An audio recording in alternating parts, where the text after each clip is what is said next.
Dünyanın iqtisadi mənzərəsi sürətlə dəyişir və 2026-cı il üçün bir sıra xəbərdarlıqlar səslənir. Bizi başqa nələr gözləyir?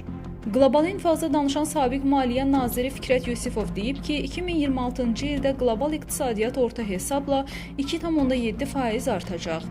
Lakin bununla yanaşı aclıq kimi risklər də var. Fikrət Yusifovun fikrincə gələn il dünya müasir tarixin ən ciddi qlobal ərzaq təhlükəsizliyi böhranlarından biri ilə üzləşəcək və 100 milyonlarla insan kifayət qədər ciddi ərzaq qıtlığı keçirəcək.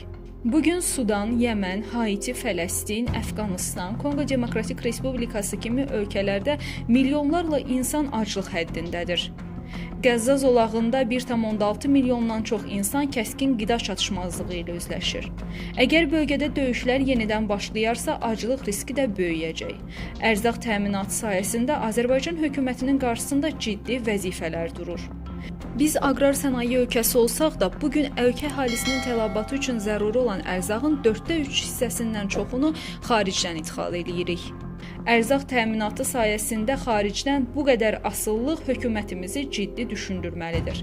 Bu problemin tezliklə həll olunması yolunda kardinal addımlar atmasaq, ölkənin ərzaq təhlükəsizliyi məsələsi dünya bazarlarında baş verən proseslərdən asılı vəziyyətdə qalacaq. Statın sonu. Əziz izləyicilər, xəbərlərdən məlumat almaq üçün kanalımıza abunə ola bilərsiniz.